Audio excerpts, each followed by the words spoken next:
গুৰুজনাৰ পিছত এবাৰ জাতীয় শহীদক অপমান শহীদ স্মাৰক ক্ষেত্ৰত যুৱতীৰ উদ্দাম নৃত্য হিন্দী গীতৰ তালে তালে নাচি ৰীল বনাই শহীদক অপমান শহীদ স্মাৰক ক্ষেত্ৰত বনালে কেইবাটাও ৰীল যুৱতীগৰাকীৰ নাম তানিয়া বেগম সোশ্যাল মিডিয়াত ভাইৰেল তানিয়া বেগমৰ এই ৰীল শহীদ স্মাৰক বনোৱাত ভিন্নজনে এনেধৰণে ৰীল বনাবলৈ চেষ্টা কৰাক লৈ অথবা শহীদ স্মাৰকত ৰীল বনোৱাক লৈ প্ৰতিক্ৰিয়া প্ৰকাশ কৰিছে ভিন্নজনে তীব্ৰ সমালোচনাৰে যুৱতীগৰাকীক নেটিজেনৰ গৰিহণা যুৱতীগৰাকীৰ বিৰুদ্ধে ব্যৱস্থা গ্ৰহণৰ দাবী ভিন্নজনৰ এইগৰাকী যুৱতীৰ উদ্দাম নৃত্য দেখুৱাইছোঁ শহীদ স্মাৰকত গৈ তানিয়া বেগম নামৰ যুৱতীগৰাকী এনেধৰণে উদ্দাম নৃত্য কৰি ৰীল বনালে শহীদৰ প্ৰতি কোনো সন্মান নাই ইয়াৰ পূৰ্বেও আমি দেখিবলৈ পাইছিলোঁ বটদ্ৰৱা প্ৰকল্পত আন এগৰাকী যুৱতীয়ে তেনেধৰণৰ কাণ্ড সংঘটিত কৰিছিল এই দৃশ্যবোৰে বুজাই দিছে একাংশ যুৱক যুৱতীৰ মানসিকতাৰ স্পষ্ট উদাহৰণ গুৰুজনাৰ পিছত এবাৰ জাতীয় শহীদক অপমান কৰা হ'ল শহীদ স্মাৰক ক্ষেত্ৰত যুৱতীৰ এই উদ্দাম নৃত্য দেখিবলৈ পোৱা গৈছে হিন্দী গীতৰ তালে তালে নাচি ৰীল বনাই শহীদক অপমান কৰিছে এই যুৱতীগৰাকীয়ে শহীদ স্মাৰক ক্ষেত্ৰত কেইবাটাও ৰীল বনাইছে এই যুৱতীগৰাকীৰ নাম পুনৰ কৈছোঁ তানিয়া বেগম সোশ্যাল মিডিয়াত ভাইৰেল হৈছে তানিয়া বেগমৰ এই ৰীল শহীদ স্মাৰকত ৰীল বনোৱাক লৈ ভিন্নজনে প্ৰতিক্ৰিয়া প্ৰকাশ কৰিছে তীব্ৰ সমালোচনাৰে যুৱতীগৰাকীক নেটিজেনে গৰিহণা দিছে আৰু যুৱতীগৰাকীৰ বিৰুদ্ধে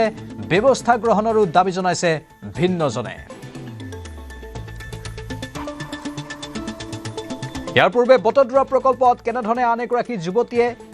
উদ্দাম নৃত্য কৰি গুৰুজনাৰ প্ৰতি অসন্মান প্ৰদৰ্শন কৰিছিল সেই আমি দেখিবলৈ পাইছিলোঁ তাৰপিছত গোচৰো ৰুজু হৈছিল সেই যুৱতীগৰাকীয়ে ক্ষমা খুজিবলৈ বাধ্য হৈছিল কিন্তু একাংশ যুৱক যুৱতীৰ মানসিকতা এতিয়াও সলনি হোৱা নাই সামাজিক মাধ্যমৰ এই যুগত তেওঁলোকে কেৱল ৰীল বনোৱাটোকেই সবাতোকৈ ডাঙৰ কাম বুলি বিবেচনা কৰে কিন্তু শ্বহীদক সন্মান অথবা গুৰুজনাৰ প্ৰতি যি সন্মান প্ৰদৰ্শন কৰিব লাগে সেই সামান্য জ্ঞান কোনো তেওঁলোকৰ নাথাকে এইবাৰ জাতীয় শ্বহীদক অপমান কৰা হৈছে অতি গৰিহণাযোগ্য কাম কৰিছে এই যুৱতীগৰাকীয়ে তাক লৈ প্ৰতিক্ৰিয়াৰ সৃষ্টি হৈছে শহীদ স্মাৰক ক্ষেত্ৰত যুৱতীৰ এই উদ্দাম নৃত্য দেখিবলৈ পোৱা গৈছে হিন্দী গীতৰ তালে তালে নাচি ৰীল বনাই শহীদক অপমান কৰিছে এইগৰাকী যুৱতীয়ে এয়া শহীদ স্মাৰকৰ দৃশ্য আপোনালোকে দেখি অনুমান কৰিব পাৰিছে আৰু তাৰ সন্মুখত এই যুৱতীগৰাকীৰ এনে উদ্দাম নৃত্য কেইবাটাও ৰীল বনালে আৰু নিজৰ সামাজিক মাধ্যমত আপলোড কৰিলে তানিয়া বেগম নামৰ এই যুৱতীগৰাকীক এতিয়া সকলোৱে গৰিহণাৰে উপচাই পেলাইছে ইতিমধ্যে যুৱতীগৰাকীৰ বিৰুদ্ধে ব্যৱস্থা গ্ৰহণৰ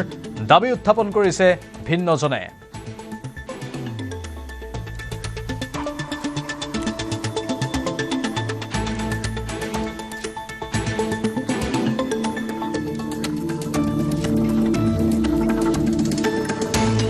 স্বাভাৱিকতে সামাজিক মাধ্যমৰ যদি সৎ প্ৰয়োগ কৰা হয় তেনেহ'লে তাৰ সুফল বহুত আছে কিন্তু একাংশ লোকে অসৎ প্ৰয়োগ কৰে সামাজিক মাধ্যমৰ তাৰ কুফল ভোগ কৰিবলগীয়া হয় সমগ্ৰ সমাজখনে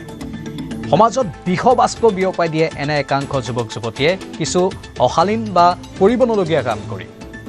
যিবোৰক লৈ বাৰে বাৰে প্ৰশ্ন উত্থাপন হয় বিভিন্ন আলোচনা চক্ৰ অনুষ্ঠিত হয় সামাজিক মাধ্যমতো বিষয়বোৰ আলোচনা কৰা হয় কিন্তু তাৰ পাছতো একাংশ যুৱক যুৱতীৰ সেই সামান্য জ্ঞান কণ ঘূৰি নাহে অতি পৰিতাপৰ বিষয় বুলিও বিভিন্নজনে সামাজিক মাধ্যমত ইতিমধ্যে উল্লেখ কৰিছে আৰু শ্বহীদৰ প্ৰতি অপমান কোনো কাৰণতে সহ্য কৰিব নোৱাৰি বুলিও সামাজিক মাধ্যমৰ জৰিয়তে ভিন্নজনে মত প্ৰকাশ কৰিছে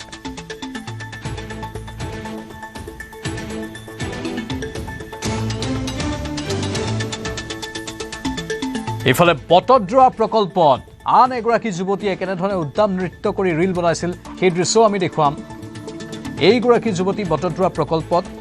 আনুষ্ঠানিকভাৱে মুকলি হোৱাৰ পূৰ্বেই গৈ গুৰুজনাৰ এই আৱিৰ্ভাৱস্থলীত এনেধৰণে ৰীল বনাই সমগ্ৰ ৰাজ্যজুৰি সমালোচনাৰ সন্মুখীন হৈছিল আৰক্ষী থানাত গোচৰো ৰুজু কৰা হৈছিল ক্ষমা খুজিছিল বাৰু কিন্তু ক্ষমা খোজাতেই সকলো শেষ হৈ নাযায় এওঁলোকৰ কাণ্ড জ্ঞান কেতিয়া হ'ব কেতিয়ালৈকে তেওঁলোকে জ্ঞান ঘূৰাই পাব তাক লৈ এতিয়া প্ৰশ্ন উত্থাপন হৈছে আনফালে আজিৰ এই দৃশ্য শহীদ স্মাৰকত আন এগৰাকী যুৱতীৰ উত্তাম নৃত্য দুয়োটা দৃশ্য দুগৰাকী যুৱতী এই দুগৰাকী যুৱতীয়ে গোটেই পৰিৱেশ কলুষিত কৰা বুলিও ভিন্নজনে মত প্ৰকাশ কৰিছে আৰু সমাজলৈ নয়ৰ্থক বাৰ্তা বিলাই দিছে বুলিও সৰব হৈ পৰিছে ভিন্নজন এইগৰাকী যুৱতীৰ নাম ইতিমধ্যে জনাইছোঁ আমি। হিন্দী গীতৰ তালে তালে উদ্দাম নৃত্য কৰা এইগৰাকী যুৱতীৰ নাম তানিয়া বেগম। আৰু ছ'চিয়েল মিডিয়াত জাতীয় শ্বহীদক অপমান কৰি এতিয়া সমালোচনাৰ সন্মুখীন হৈছে তানিয়া বেগম নামৰ এই ৰিল ৰাণীগৰাকী।